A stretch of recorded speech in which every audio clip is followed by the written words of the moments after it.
Hello guys, आपका स्वागत है आपके अपने चैनल सिविल इंजीनियरिंग हेल्पलाइन में। मैं हूं अभिषेक वार्ष्णेय। आज हम जिस टॉपिक पर बात करने वाले हैं वो है design of angle purlin. Angle purlin की अभिकल्पन विधि। तो आइए शुरू करते हैं। Angle purlin used where span of purlin is shorter and spacing of truss is reduce.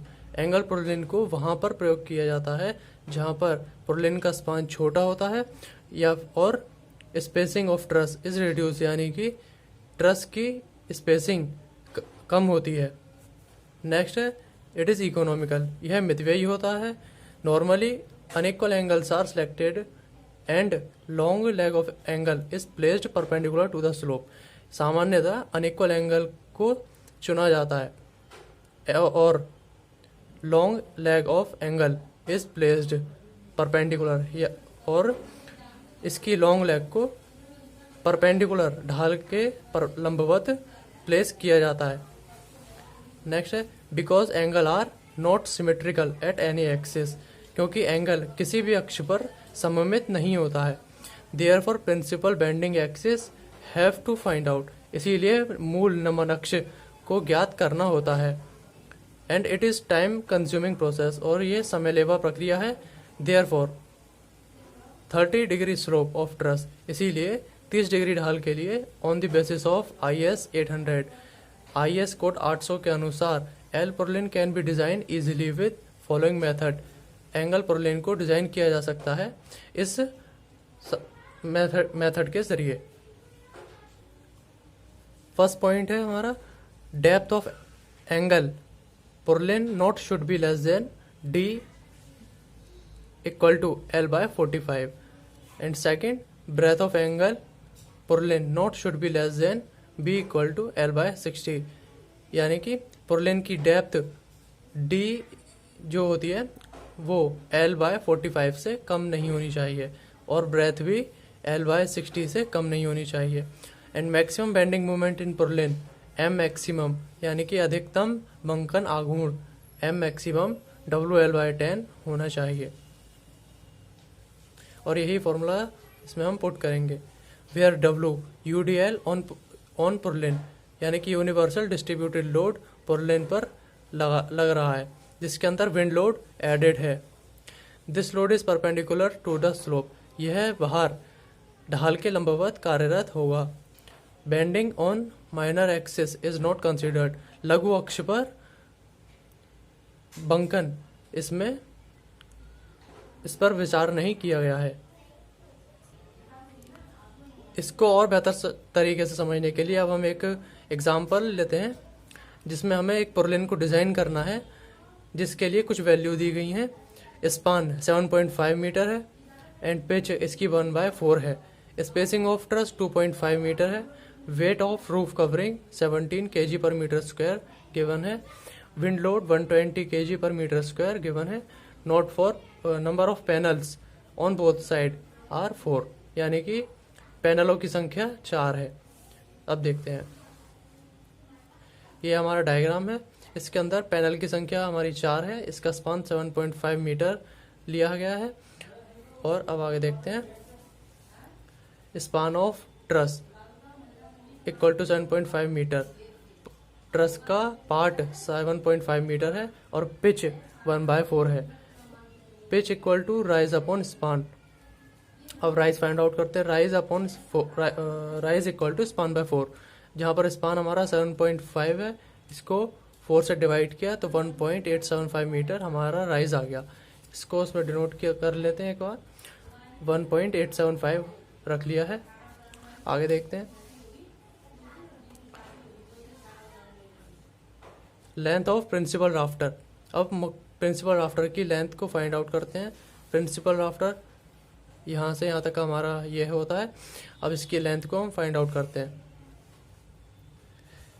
ये हमारा 7.5/2, यानी कि जो इसका हम स्पान का हाफ ले रहे हैं एंड प्लस इसका राइज ले रहे हैं। इसको पाइथागोरस थ्योरम के ज़रिए सॉल्व करेंगे। एक बार देखते हैं। ये इस तरह से हमारा स्टील रूफ ट्रस है। इसका स्पान ये पूरा 7.5 है एंड इसका राइज 1.875 है। अब इसको फाइंड आउट करने के लिए पाइथागोरस थ्योरम इसके हाफ ट्रायंगल पर अप्लाई होती है, तो इसका हाफ लेंगे हम। Pythagoras theorem H square is equal to P square plus B square, पर पी यानी कि परपेंडिकुलर यहाँ पे 1.875 हमारा राइज आ जाएगा, एंड बी बेस यानी कि स्पान बाय 2 हम यहाँ पर रख लेंगे इसी। और जो इस स्क्वायर है वो इजकल टू के इधर जाके रूट में चेंज हो जाएगा, P square plus B square. इसी फॉर्मूले में हम इसी फॉर्मूले के अकॉर्डिंग यहाँ पर वैल्यू पुट करी है। जो आगे देखते हैं हम, वैल्यू पुट करने के बाद हमारे ये वैल्यू फाइंड आउट होती है। एक बार से कैलकुलेट करके देख लेते हैं।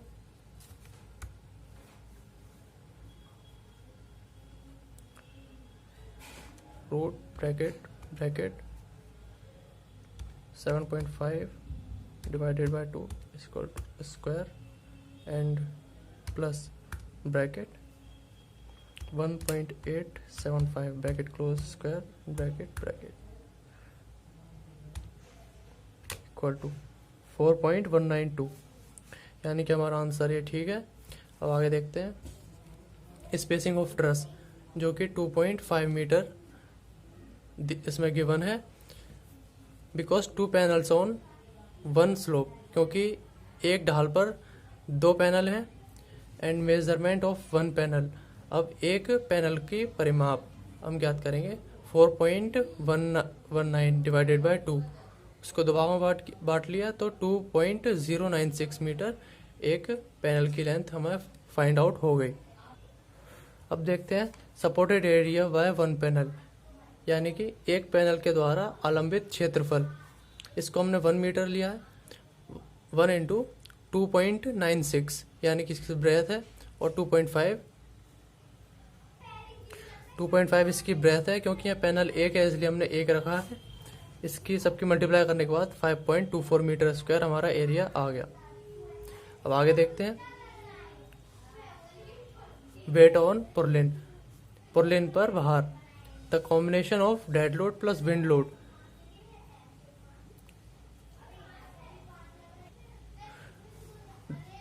अचल भार तथा वायु भार का संयोजन इज मोर डिस्ट्रक्टिव देन, ज्यादा विनाशकारी होता है dead load plus live load, यानी कि अचल भार प्लस चल भार के भार से। So combination of dead load plus wind load, यानी कि अचल भार प्लस वायु भार का को इज कंसीडरिंग हेयर, को यहाँ पर विचार में लिया गया है। सेल्फ लोड ऑफ पुर्लिन का स्वयं का भार 1 इंटू 2.5 इंटू 10। पुर्लिन का स्वयं का भार यहाँ पे 10 kg पर मीटर स्क्वायर है, इसलिए हमने यहाँ पे 10 रखा है। इसकी चौड़ाई 2.5 मीटर है, और 1 से मल्टीप्लाई करने के बाद यहाँ पे हमारी वैल्यू 25 kg आ गई है। अब आगे देखते हैं।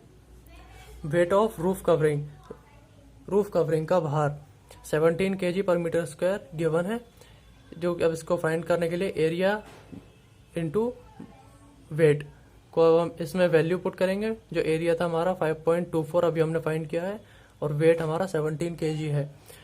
अब इसकी मल्टीप्लाई करने के बाद हमारी ये वैल्यू आती है। और अब आगे देखते हैं।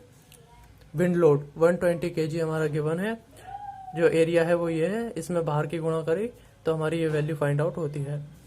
अब टोटल कर लेते हैं इन सभी वेट का, जो कि 742.8 kg आता है। To make easy, we are considering above load is acting perpendicular to the slope of roof truss. इसको आसान बनाने के लिए हम इसको कंसीडर कर रहे हैं कि ये ढाल के लंबवत कार्य कर रहा है। Bending on minor axis is not considering here, यानी कि पंकन जो कि छोटे लघु अक्ष पर कार्य कर रहा है उसको यहाँ पर विचार में नहीं लेंगे। स्पान 2.5 मीटर है, एंड बेंडिंग मूवमेंट मैक्सिमम जो अब हम फाइंड करेंगे उसके लिए फॉर्मूला है WL/10। W अभी हमने फाइंड किया है, उसकी वैल्यू यहाँ पर रखी, एंड लेंथ हमारी 2.5 है, वैल्यू पुट करने के बाद 10 से डिवाइड करने के बाद हमारी किलोग्राम पर मीटर में हमारी वैल्यू आ गई। अब इसको सेंटीमीटर में कन्वर्ट करने के लिए हमने 100 से मल्टीप्लाई कर दी, उसके बाद हमारी ये वैल्यू उसकी यूनिट चेंज हो गई। आगे देखते हैं सेक्शन मॉड्यूलस परिच्छेद मापांक z equal to m upon F. अब इस फॉर्मूले में वैल्यू पुट करेंगे f जो कि हमारा 165 किलोग्राम पर मीटर स्क्वायर होता है, उसको हम सेंटीमीटर में चेंज कर लिया है यहाँ पे। अब इसकी वैल्यू पुट करेंगे, जो m की वैल्यू थी उसको भी सेंटीमीटर में चेंज कर लिया था हमने, उसको पुट किया और ये पुट करने के बाद हमारा जो z की वैल्यू आई वो है 11.25 सेंटीमीटर स्क्वायर। आगे देखते हैं permissible measurements for angle purlin. Angle purlin के लिए अनुमत परिमाप d equal to L/45। L हमारी यहाँ पे 25 थी एंड 150 यहाँ पे हमारी सेंटीमीटर में है, इसको 45 से डिवाइड किया तो 5.55 सेंटीमीटर हमारी डेप्थ फाइंड हो गई। एंड इसी तरह से b के लिए जो L हमारी 250 है, इसको डिवाइड किया 60 से 4.16 सेंटीमीटर हमारी ब्रेथ भी फाइंड हो गई। अब अकॉर्डिंग टू स्टील टेबल के अनुसार सिलेक्टेड एंगल सेक्शन हमने जो फाइंड किया है 80/50/8 mm में हमने फाइंड किया। इसके लिए जो प्रॉपर्टीज है अनइक्वल एंगल की, अब उन्हें हमने यहाँ पर लिख लिया है। स्टील टेबल में अनइक्वल एंगल सेक्शन में अब हम देख सकते हैं, इसमें आप देखें ISA 80/50 के लिए 8 mm हमने यहाँ पर इसकी थिकनेस ली है। इसके लिए जो वैल्यूज है हमने उनको देखा और उनको लिख लिया यहीं से। IXX के लिए 61.9 सेंटीमीटर की पावर 4 और IYY 18.5 सेंटीमीटर की पावर 4 और ZXX 11.7 सेंटीमीटर की cube and ZYY 4.9 centimetre cube. अब देखते हैं, यहाँ पर हमारी वैल्यू हमने लिख ली है। देन y के लिए, y फाइंड करने के लिए 8 - 2.73 हमने किया, इसके बाद 5.27 सेंटीमीटर फाइंड आउट हुआ। इस y को फाइंड आउट करने के लिए ये जो हमारा एंगल था, एंगल पुर्लिन, इसके एक्सिस कुछ इस तरह से थे, यह x एंड यह y। तो इस y को फाइंड आउट करने के लिए हमने जो इसकी पुर्लिन की पूरी लेंथ है वो है 80 mm यानी कि 8 सेंटीमीटर। इसमें से हमने ये वाली वैल्यू माइनस कर दी तो हमारा जो y की वैल्यू हमारी फाइंड हो गई, जो कि 5.27 सेंटीमीटर आएगी। अब देखते हैं हम section modulus. Section modulus z equal to I/y। अब y की वैल्यू जो हमने पुट करी है वो ये है 61.90 सेंटीमीटर की पावर 4 डिवाइडेड बाय y यानी कि 5.27। इसको फाइंड आउट करते हैं। 61.9 डिवाइडेड बाय 5.27 फाइंड करने के बाद 11.74 हमारी वैल्यू आती है 11.74। ये हमारी वैल्यू है इस सेंटीमीटर स्क्वायर में। अब इसको आगे देखते हैं, जो कि ये हमारी जो हमने ऊपर z फाइंड किया था उससे कम है। जो हमने z ऊपर अभी फाइंड किया था इससे ज़्यादा है 11.25 सेंटीमीटर स्क्वायर। ये हमारी कम है जो वैल्यू हमारी फाइंड आउट हुई है इससे, यानी कि जो सेक्शन मॉड्यूलस है इसमें हमारा पुर्लिन सेफ है। हमने जो पुर्लिन फाइंड किया था उसकी जो हमारी ब्रेथ है, ब्रेथ जो 50 mm यानी कि 5 सेंटीमीटर है, वो ग्रेटर देन है जो हमें मिनिमम चाहिए 4.16 जो इसमें मिनिमम चाहिए उससे ज़्यादा है, यानी कि ये भी सेफ है। एंड डेप्थ 8 सेंटीमीटर 80 mm हमने फाइंड किया था, 80 mm इक्वल टू 8 सेंटीमीटर। इसमें भी हमारी पुर्लिन की डेप्थ सेफ है, यानी कि हमने जो पुर्लिन फाइंड आउट किया है वो पूरी तरह से सेफ है। वीडियो आपके लिए हेल्पफुल रही हो तो वीडियो को लाइक एंड शेयर ज़रूर करें और चैनल को सब्सक्राइब भी करें। वीडियो देखने के लिए धन्यवाद।